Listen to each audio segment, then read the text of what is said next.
ठीक है, तो देखो हम लोग रोटेशनल डायनेमिक्स पढ़ रहे थे, रोटेशनल डायनेमिक्स, ठीक है, 12th का फिजिक्स पढ़ रहे हम लोग। तो अभी हम लोग पढ़ेंगे conservation of angular momentum, conservation of angular momentum, ठीक है। तो एंगुलर मोमेंटम को कैपिटल एल से रिप्रेजेंट करते हैं, ठीक है। तो देखो एक फॉर्मूला बताया था पिछले क्लास में, angular momentum equal to r cross p linear momentum. अगर कोई भी ऑब्जेक्ट सर्कुलर पाथ में मूव कर रहा है हैविंग रेडियस r, तो वेलोसिटी क्या होता है, perpendicular to the radius of the circle होता है, ठीक है ना। तो ये ऑब्जेक्ट है, उसका मास भी होगा m, तो लीनियर मोमेंटम क्या होता है, मास इनटू वेलोसिटी होता है। अगर परपेंडिकुलर डिस्टेंस को मल्टीप्लाई कर दूंगा तो ये क्या मिलेगा आपको, एंगुलर मोमेंटम, यहाँ तक क्लियर है। और p क्या है, लीनियर मोमेंटम। तो एंगुलर मोमेंटम और लीनियर मोमेंटम में क्या रिलेशन है, angular momentum equal to r into p. ये क्रॉस प्रोडक्ट है, क्या है इसको बोलते हैं, क्रॉस प्रोडक्ट, ठीक है ना। क्रॉस प्रोडक्ट में साइन थीटा, तो क्रॉस प्रोडक्ट को हम लोग और इसको साइन के फॉर्म में लिखेंगे तो L equal to r p sine of theta आएगा, बराबर है, ठीक है ना। तुम लोग 11th में पढ़े होंगे क्रॉस प्रोडक्ट और डॉट प्रोडक्ट। जैसे W वर्क क्या होता है, फोर्स इनटू डिस्प्लेसमेंट, तो ये डॉट प्रोडक्ट इसको बोलते हैं, डॉट प्रोडक्ट। तो ये क्या होता है, स्केलर वेक्टर होता है, स्केलर क्वांटिटी होता है। स्केलर क्वांटिटी में सिर्फ क्या होता है, मैग्नीट्यूड होता है, और वेक्टर क्वांटिटी में क्या होता है, जो मैं यहाँ पे क्रॉस प्रोडक्ट लिखा हूँ उसको वेक्टर प्रोडक्ट या क्रॉस प्रोडक्ट बोलते हैं। तो ये इसमें हम लोग को मैग्नीट्यूड और डायरेक्शन दोनों देता है, क्योंकि सर्कुलर पाथ में मूव करते हैं तो उसका डायरेक्शन भी होता है और मैग्नीट्यूड भी होता है, समझा। तो ये आपका वेक्टर क्वांटिटी है, और मोमेंटम वेलोसिटी से मल्टीप्लाई है, तो ये भी वेक्टर क्वांटिटी है मोमेंटम, यहाँ क्लियर है। अगर मैं एंगुलर मोमेंटम को क्या करूं, डिफरेंशिएट करूं with respect to time, differentiate with respect to time, ठीक है। तो ये क्या मिलेगा, dl by dt। पिछले क्लास में मैथ्स में एक फॉर्मूला बताया था, product rule, y equal to u dot v। तो क्या लिखते थे, dy by dx is equal to u dv by dx plus v du by dx। इसमें अगर दो फंक्शन है तो एक को कांस्टेंट रखते हैं, फर्स्ट टाइम डिफरेंशिएट करते हैं सेकंड फंक्शन को, फिर सेकंड को कांस्टेंट रखते हैं, फर्स्ट को डिफरेंशिएट करते हैं। इसको प्रोडक्ट रूल बोलते हैं या चेन रूल,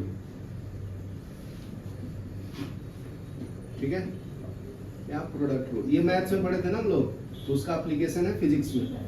तो इसको डिफरेंशिएट करूंगा तो एक बार r को बाहर लिया तो dp by dt आएगा, फिर एक बार p को बाहर लिया तो dr by dt आएगा, है क्लियर है। तो p क्या होता है, मोमेंटम होता है ना, मास इनटू वेलोसिटी। और हम लोग तुम्हें पढ़ाया था Newton second law. Newton second law क्या होता है, न्यूटन सेकंड लॉ क्या होता है, न्यूटन सेकंड लॉ क्या होता है, force is directly proportional to rate of change of momentum, होता है ना, ये पढ़ाया था, याद आया स्टार्टिंग में। तो देखो इसको डिफरेंशिएट करूंगा dp by dt को, तो ये क्या है तुम्हारा फोर्स है, तो ये r क्रॉस f होगा, होगा ना। मतलब dp by dt के जगह पे मैं क्या लिख सकता हूँ, f फोर्स लिख सकता हूँ ना, और plus p into dr by dt को क्या बोलते हैं, डिस्प्लेसमेंट अपॉन टाइम को वेलोसिटी बोलते हैं, ठीक है। तो देखो अभी क्या मिला formula, dl by dt is equal to r cross f plus momentum को मैं लिख देता हूं मास इनटू वेलोसिटी, यहां तक क्लियर है। तो देखो ये दोनों क्रॉस है, सेम क्वांटिटी का क्रॉस है ना। तो देखो पिछले क्लास में मोमेंटम पढ़ाया था ना, तो अभी हम लोग एंगुलर मोमेंटम पढ़ रहे हैं, उसका सिंबल है एल। एंगुलर मोमेंटम का सिंबल क्या है, एल, याद रखना, बहुत इंपॉर्टेंट है इसका एप्लीकेशन। तो angular momentum equal to r into p होता है। आर क्या है, परपेंडिकुलर डिस्टेंस सेंटर से, सुन लो पहले फिर लिखना। ये सेंटर से यहाँ से यहाँ तक का डिस्टेंस क्या है, परपेंडिकुलर डिस्टेंस, जिसको बोलते हैं आर से रिप्रेजेंट किया हो, ठीक है। और P क्या है, लीनियर मोमेंटम, देखो यहाँ पे लिख दे रहा हूँ, P क्या है, linear momentum, P equal to m mass into velocity होता है, समझा।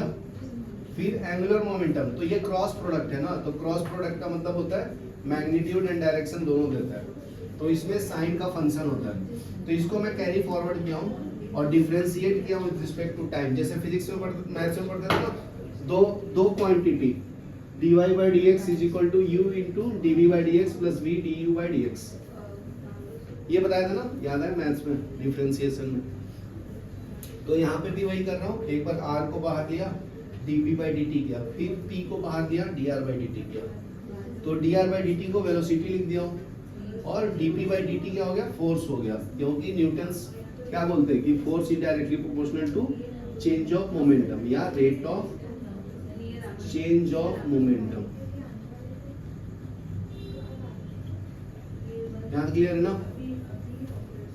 तो अभी देखो क्रॉस प्रोडक्ट करेगा सेम क्वांटिटी का, तो साइन जीरो क्या होता है, देखो v क्रॉस v का मतलब क्या है, v cross v sine of theta, तो देखो ये v है और ये भी v है, तो एंगल जीरो हो गया ना, तो साइन जीरो क्या होता है, जीरो, तो ये वो क्वांटिटी क्या हो जाएगा, जीरो, ये समझा।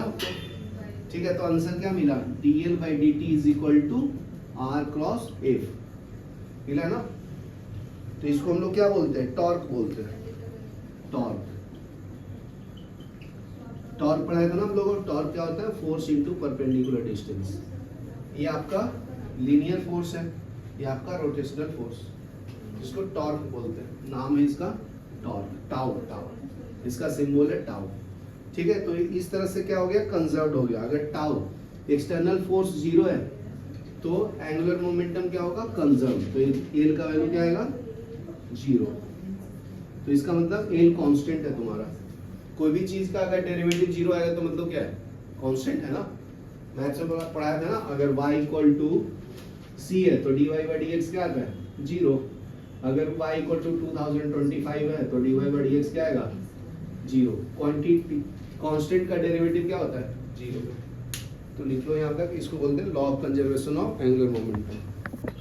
ठीक है, तो समझ लो, धीरे धीरे बताऊंगा आराम से।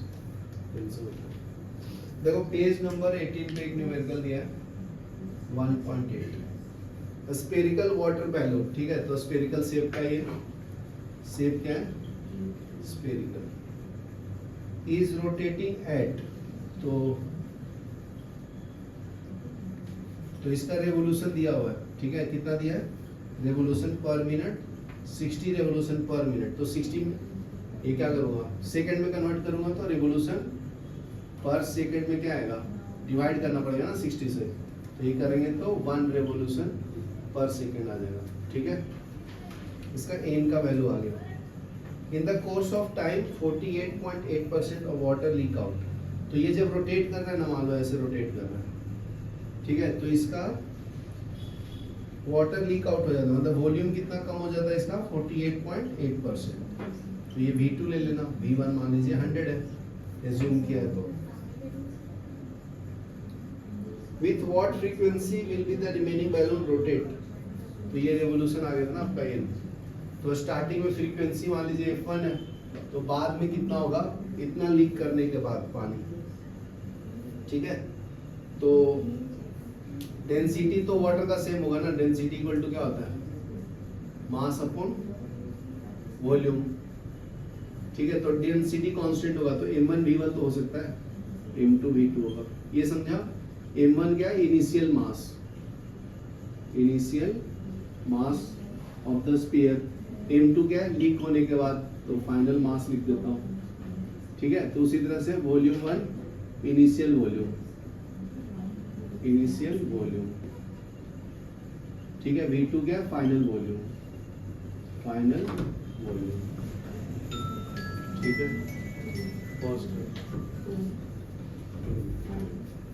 ठीक है, तो यहाँ पे दोनों को रिलेट कर लो, तो रिलेट करेंगे तो क्या आएगा बताओ, m2 को मैं नीचे ले लेता हूँ, m1 by m2 equal to क्या आएगा, v1 by v2, और वॉल्यूम ऑफ स्फीयर क्या होता है, 4/3 पाई r क्यूब होता है ना, समझा?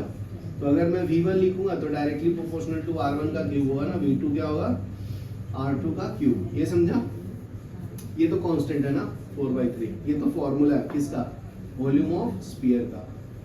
उसने बोला है ना स्फेरिकल ऑब्जेक्ट है इसलिए, ये समझा? ये 9/10 में था ना वॉल्यूम ऑफ स्फीयर। तो इसके जगह पे क्या लिखूं, V1 के जगह पे 4/3 पाई R1 क्यूब, V2 के जगह पे क्या लिखूं, 4/3 पाई R2 का क्यूब। तो ये कैंसिल ना क्वांटिटी, तो मैं लिख सकता हूँ ना M1/M2 जो है वो R1 का क्यूब डिवाइडेड बाय R2 का क्यूब के डायरेक्टली प्रोपोर्शनल है। यहाँ तक क्लियर है? तो अगर मैं क्यूब रूट लेता हूँ बोथ साइड तो क्या मिलेगा, cube root both side, taking cube root both sides. जैसे स्क्वायर रूट लेते हैं ना, जैसे y = x² है तो टेकिंग स्क्वायर रूट लेते हैं तो इधर y आता है इधर x आता है। तो क्यूब रूट लूंगा तो इधर 1/3 हो जाएगा, M1/M2 क्या हो जाएगा, 1/3 = R1/R2 हो जाएगा। यहाँ तक क्लियर है ना अभी? तो M1/M2 क्यूब रूट = R1/R2 आ गया। तो देखो इनिशियली अगर मास को मैं कंसीडर करूं तो ये डायरेक्टली प्रोपोर्शनल टू वॉल्यूम है। तो अगर मैं इनिशियल वॉल्यूम को रिलेट करूं तो इनिशियल वॉल्यूम मान लीजिए 100 लिया था, तो बाद में कितना आएगा, 100 माइनस उतना सब्ट्रैक्ट कर लो, 100 माइनस 48.8, तो ये कैलकुलेट करके आता है 100/51.2। ये समझा आपको? माइनस करके देख लेना भाई, 48.8 कितना आता है, 10 में से 8 गया 2, 9 में से 1 गया, 9 में से 8 गया 1 और ये 5 ना, बराबर ना? यहाँ तक क्लियर है? तो देखो अभी मैं क्या डाल दूं, इसको सॉल्व करो, कितना आता है बताओ, इसको अप्रोक्सीमेशन कर लूं।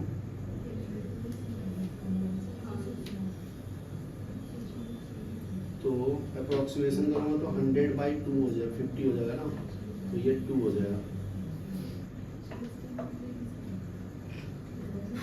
यहाँ तक लिखो फिर मैं नेक्स्ट बताता हूँ। यहाँ तक आ गया ना, तो ये क्या है अपना M1/M2 = 1/, ठीक है, कितना आया था 100/51.2। तो अगर मैं इसको ऐसे डिवाइड करूँ 51.2 डिवाइड बाई 100, ये ऊपर ही जाता है ना, तो ये पॉइंट शिफ्ट हो जाएगा यहाँ पे, तो 1/0.512 आएगा। ठीक है, तो ये क्यूब रूट ऑफ 8 है, क्या ये क्यूब रूट ऑफ 8। अगर मैं M1/M2 का क्यूब रूट ले लूँ, उसी तरह से 1/0.512 का क्यूब रूट ले लूँ, तो ये क्या मिलेगा आपको, ये आता है 1/0.8, तो ये डिवाइड करोगे तो 0.125 आएगा। ठीक है, इसका 518 का क्यूब है, ये कितना 8 का क्यूब है 512, समझा? यहाँ क्लियर है ना? तो अभी रिवोल्यूशन पता है हम लोग को, N1 कितना दिया था स्टार्टिंग में, 1 रिवोल्यूशन पर सेकंड है, तो 1 रिवोल्यूशन पर सेकंड। तो N2 का वैल्यू फाइंड करना है, बताया ना, फ्रीक्वेंसी 2 निकालना है। तो देखो मोमेंट ऑफ इनर्शिया स्फीयर का पता है, moment of inertia of sphere कितना होता है, 2/5 mr²। ठीक है, तो I1 ले लेता हूं, तो ये क्या आएगा 2/5 m1r1², तो डिवाइड बाई I2 कर लो, मोमेंट ऑफ इनर्शिया चेंज हो जाएगा क्योंकि जो वॉल्यूम है वो कम हो रहा है ना 48.8% से, तो ये मोमेंट ऑफ इनर्शिया भी चेंज हो जाएगा, m2r2², मास के डायरेक्टली प्रोपोर्शनल है ना मोमेंट ऑफ इनर्शिया, इसलिए मोमेंट ऑफ इनर्शिया चेंज होगा। एक दूसरे को डिवाइड करूंगा तो ये कैंसिल हो जाएगा, तो क्या मिलेगा I1/I2 = m1/m2 इंटू r1/r2 का होल स्क्वायर, बराबर है। और इसके पहले एक रिलेशन बताया था m1 m2 और r1 r2 के बीच में रिलेशन, क्या बताया था, क्यूब बताया था ना। तो r1/r2 के जगह पे क्या लिख सकता हूँ मैं, बताओ, एक इसके फॉर्म में लिखा है, मास के फॉर्म में, तो R1/R2 को रिप्लेस कर दो, तो M1/M2। R1/R2 के जगह पे क्या लिख सकता हूँ, M1/M2 का पावर 1/3, और इसका पावर ऑलरेडी 2 है, तो ये पावर मल्टीप्लाई हो जाता है। तो M1/M2 का पावर कितना है, 1 है, और यहाँ पे क्या आएगा 2/3। तो बेस सेम होता है तो पावर को ऐड करते हैं ना, तो ये 2/3 आएगा। तो ये ऐड करेंगे तो M1/M2 का वैल्यू कितना आएगा, एलसीएम लो, तो ये 5/3 आएगा। I1/I2 में रिलेशन, ये समझा क्या? ठीक है, तो अभी वैल्यू डाल दो, आंसर आ जाएगा। यहाँ तक लिखो पहले, ठीक है। तो जो अभी मैं पढ़ाया हूँ ना, law of conservation of angular momentum, उसको भी अप्लाई करेंगे। तो लिखो, according to principle of law of conservation of angular momentum, law of conservation of angular momentum,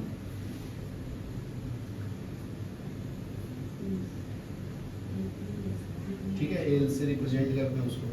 क्या बताया था, law of conservation of angular momentum का फॉर्मूला क्या है, एल इक्वल टू क्या होता है, आई इंटू ओमेगा होता है। तो एल तो कंजर्व्ड है ना, तो लेकिन मैं I1 omega 1 equal to I2 omega 2 लिख सकता हूँ, इक्वल टू एल। तो ये दोनों को रिलेट करेंगे, ठीक है। तो I1 ओमेगा क्या होता है, 2 पाई N1, I2 क्या होगा, 2 पाई N2, ठीक है ना। ओमेगा क्या होता है, एंगुलर फ्रीक्वेंसी। तो एंगुलर फ्रीक्वेंसी जो होता है, ये n जो है लीनियर फ्रीक्वेंसी है, जिसको हम लोग f से भी रिप्रेजेंट करते हैं ना, f से, ठीक है। और ओमेगा क्या है, एंगुलर फ्रीक्वेंसी, ठीक है। तो omega equal to 2 pi n हो गया, 2 पाई कैंसिल कर लो, ठीक है। तो यहाँ से n2 कैलकुलेट करना अपने को, सेकेंड फ्रीक्वेंसी। तो n2 इक्वल टू क्या आएगा, I1 N1 divide by I2। तो I1 I2 का वैल्यू बता दिया हूँ, इस न्यूमेरिकल में मान लो थर्ड है, तो इसका यूज कर लो यहाँ पे, तो m के फॉर्म में, क्योंकि I1 I2 नहीं पता था ना। तो इसके अंदर वैल्यू डालूंगा तो क्या मिलेगा, I1 I2 के जगह पे, तो M1/M2 raise to 5/3 into N1। तो N1 का वैल्यू पता था, 1 रेवोल्यूशन पर सेकेंड है, और इसका रिलेशन निकाल दिया हो ना, कितना है M1 M2 का। देखो M1 M2 का वैल्यू कितना है, 1.25, तो ये हो जाएगा 1.25। M1 M2 का रिलेशन कितना था, क्यूब में, ठीक है ना, क्यूब रूट में। तो ये क्यूब रूट में चला जाएगा। इसको समझा कैसे लिखा, क्यूब रूट का, देखो पहले ये सुन लो। इसको M1/M2 इंटू 1/3 इंटू 5, तो इसको क्या लिखूंगा, 1.25, ठीक है, और इंटू N1 है। तो ये 1.25 का पावर कितना है, 5, और इसकी वैल्यू 1 है। तो इसका पावर 5 करोगे तो कितना आएगा, 3.052 रेवोल्यूशन पर सेकेंड। तो ये लिखो, ये आंसर है फाइनल।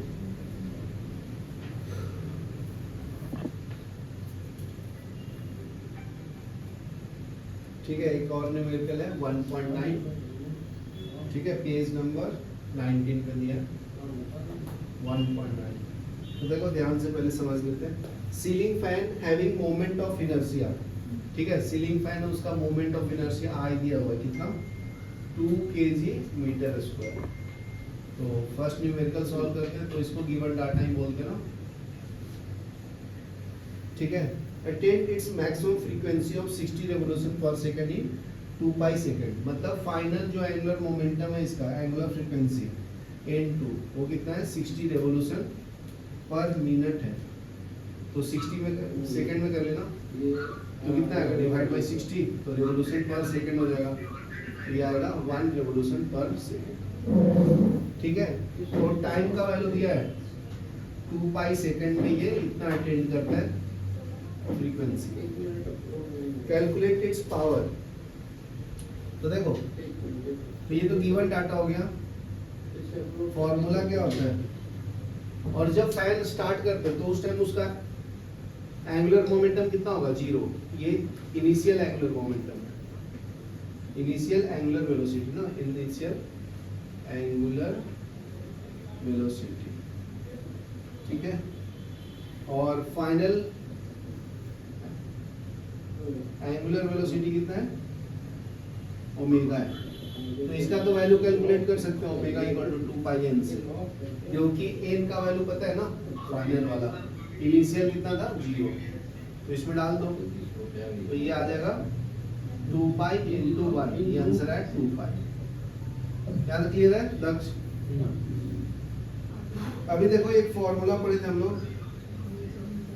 जैसे हम लोग लीनियरली पढ़ते तो v equal to u plus a t पढ़ते ना, लॉ ऑफ मोशन में, लॉ ऑफ मोशन। तो इसको रिप्लेस कर देता हूं मैं एंगुलर फॉर्म से। ये लीनियर फॉर्म में वेलोसिटी है, लीनियर फॉर्म में, ठीक है। v क्या होता है, फाइनल वेलोसिटी।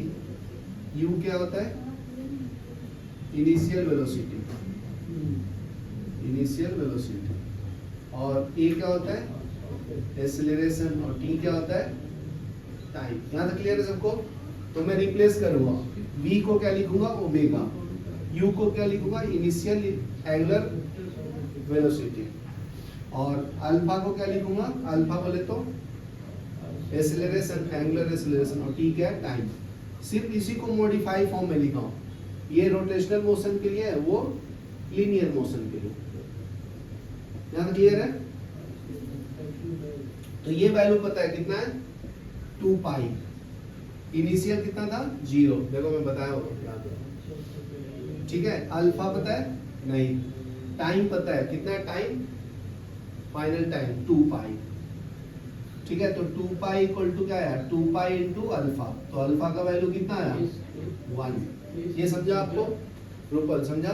2 पाई से 2 पाई कैंसिल कर दिया, तो कुछ नहीं, तो ये तो 1 बचता है ना सिर्फ, ठीक है। यहाँ क्लियर है?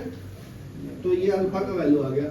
अभी देखो पावर निकालना है, तो जैसे नॉर्मल लाइफ में पावर क्या होता है, rate of doing work is called power, rate of doing work is called power.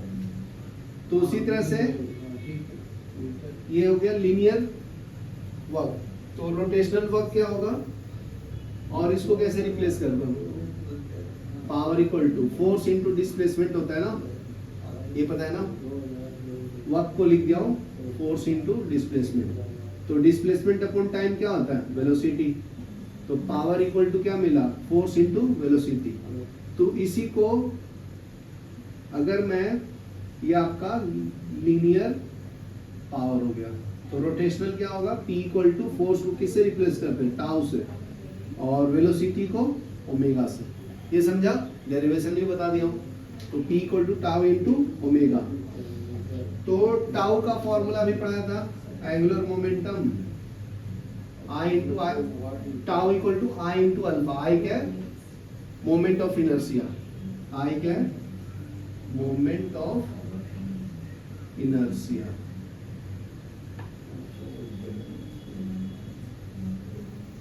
ठीक है ना। तो इसमें वैल्यू डाल दो, I का वैल्यू दिया है देखो, इसलिए ये फॉर्मूला यूज किया। टाउ की जगह पे क्या लिखूंगा, I into alpha into omega. तो पावर आ जाएगा, I का वैल्यू पता है 2, और अल्फा का वैल्यू कैलकुलेट किया कितना, 1, तो यहाँ पे डाल दो 1, और ओमेगा का वैल्यू कितना निकाले हम लोग, फाइनल 2 पाई। तो ये आंसर कितना आया, 4 पाई। पावर का यूनिट क्या होता है, वाट। ये समझा, डेरिवेशन भी बता दिया, आंसर भी बता दिया। तो ये बराबर कैलकुलेट किया,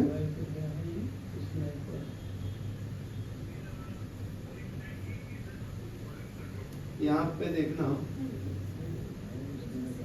ये बराबर है ना, फाइनल 2 था। तो ये कितना आ गया, 4 पाई। लिख लो ये, अगर पाई का वैल्यू डालोगे तो कितना आएगा, 3.14 ना, तो ये 12 के करीब आएगा, ठीक है ना। पाई का वैल्यू कितना होता है, 3.14। चलो ये लिख लो, ठीक है। तो देखो अभी पढ़ेंगे हम लोग, नेक्स्ट टॉपिक है रोलिंग मोशन। रोलिंग मोशन, कोई अगर ऑब्जेक्ट मूव कर रहा है, रोल कर रहा है, ठीक है ना, अपने एक्सिस पे, तो उसको क्या बोलेंगे, रोलिंग मोशन। तो देखो उसमें दोनों काइनेटिक एनर्जी आएगा, रोटेशनल और अगर आपसे कोई पूछेगा टोटल काइनेटिक एनर्जी क्या आएगा रोलिंग मोशन के लिए, तो काइनेटिक एनर्जी ऑफ ट्रांसलेशनल मतलब लीनियर मोशन, और दूसरा क्या आएगा रोटेशनल मोशन का काइनेटिक एनर्जी। तो इसके लिए क्या होता है 1/2 mv² होता है, और इसके लिए क्या होता है 1/2 I ओमेगा स्क्वायर होता है। ठीक है, तो दोनों को ऐड करेंगे तो टोटल काइनेटिक एनर्जी देगा। ठीक है, तो देखो इसको दूसरे फॉर्म में भी लिख सकते हैं mv²।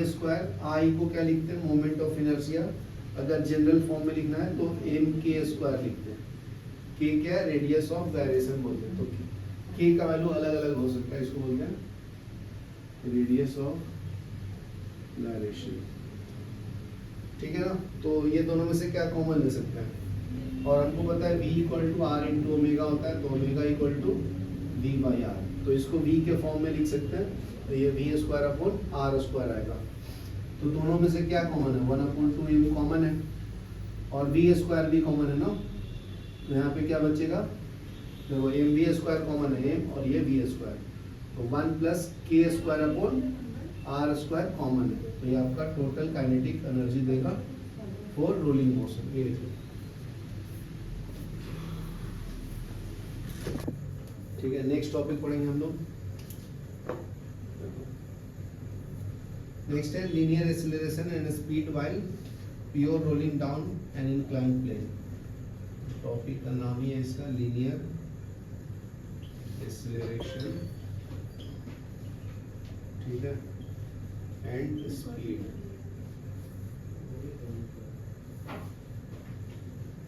While pure rolling down an inclined plane.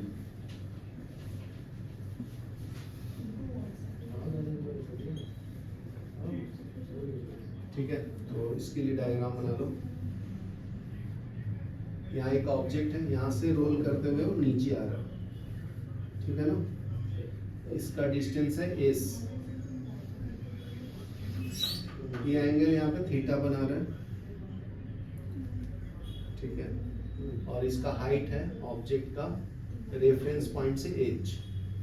तो हम लोगों को पता है साइन थीटा क्या होता है परपेंडिकुलर अपॉन हाइपोटेनस, तो परपेंडिकुलर का वैल्यू h है और हाइपोटेनस s है, क्रॉस मल्टीप्लाई करो तो s इससे मल्टीप्लाई होगा ना, तो h = क्या आएगा s ऑफ साइन थीटा।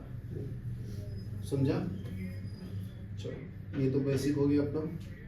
फिर देखो अभी जो टोटल काइनेटिक एनर्जी का फॉर्मूला है उसको e से लिखूंगा, तो फॉर्मूला क्या था 1/2 mv² + 1/2 I ओमेगा²। तो इसका फॉर्मूला क्या था डिराइव करके mv² × 1 + k²/r²। यहाँ तो क्लियर है ना? ठीक है, तो देखो अगर कोई यहाँ पे ऑब्जेक्ट है मूव नहीं कर रहा है तो इसके पास क्या होगा पोटेंशियल एनर्जी होगी, यहाँ पे मैक्सिमम पोटेंशियल एनर्जी, और यहाँ जब यहाँ पे रीच करेगा तो पोटेंशियल एनर्जी क्या आएगा 0, रेफरेंस 0 हो जाएगा ना, हाइट 0 हो जाएगा। पोटेंशियल एनर्जी का मतलब ही होता है कोई भी ऑब्जेक्ट हाइट पे रखा है, अगर मान लो ये वाला टैग को मैं रेफरेंस पॉइंट मानता हूँ तो यहाँ पे इसका पोटेंशियल एनर्जी 0 है, तो अगर मैं h हाइट से इसको उठा लूंगा तो इसका पोटेंशियल एनर्जी mgh आएगा। ठीक है, तो यहाँ पे इसका पोटेंशियल एनर्जी मैक्सिमम है, यहाँ पे पहुंचेगा तो, क्योंकि इसको क्या लिया हूँ रेफरेंस पॉइंट। ठीक है ना, यहाँ तक क्लियर है? तो देखो एक फॉर्मूला होता है kinematic third equation. Kinematic third equation क्या होता है बताओ, 11th में पढ़ना था। वो होता है v² = u² + 2as, final velocity का square equal to initial velocity square plus 2 into acceleration into displacement. ठीक है, तो फाइनल वेलोसिटी निकालना है जब यहाँ पे रीच करेगा तब। ठीक है, इनिशियल वेलोसिटी इसका मैं 0 ले लेता हूँ, तो काइनेटिक एनर्जी भी इनिशियल क्या होगा 0, क्योंकि काइनेटिक एनर्जी जब कोई भी ऑब्जेक्ट मूव करता है तो उसके पास काइनेटिक एनर्जी होता है। ठीक है ना, तो इसको 0 लूंगा तो ये क्या मिलेगा v² = 2a, और एस का वैल्यू एस लिख लो, यहाँ पे एस नहीं लिया एच लिया तो एच ले लो, ठीक है, यहाँ से एस ले लो जान लो। तो ये क्या मिलेगा, v equal to under root of 2s बराबर ना, टेकिंग स्क्वायर रूट, ठीक है। एक तरीके से और निकाल सकते हैं वेलोसिटी, कैसे, यहाँ से एनर्जी के फॉर्म में निकलेगा लेकिन ये, ठीक है। तो देखो अगर मैं law of conservation of energy apply करूं तो यहाँ पे लिखो from law of conservation of energy,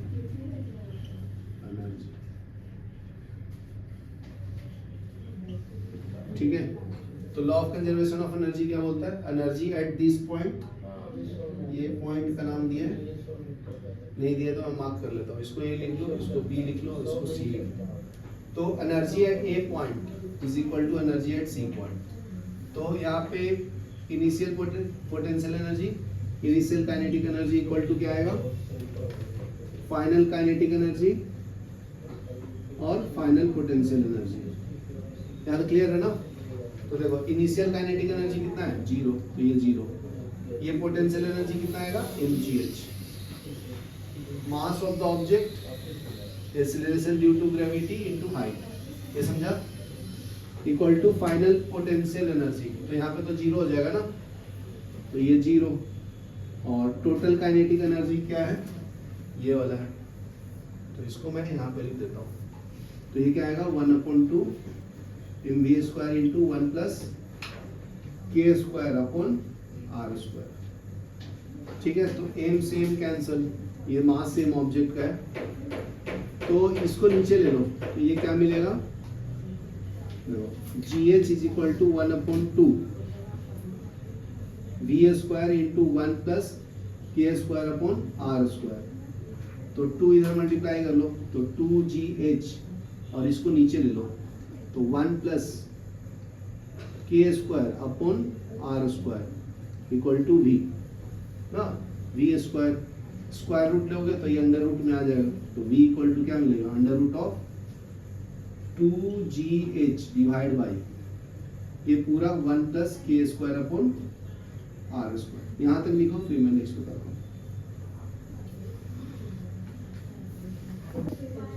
अभी दो वेलोसिटी का फॉर्मूला बताया, एक ये और ये, ठीक है ना। दोनों को अभी क्या करना है, रिलेट करना है, ठीक है।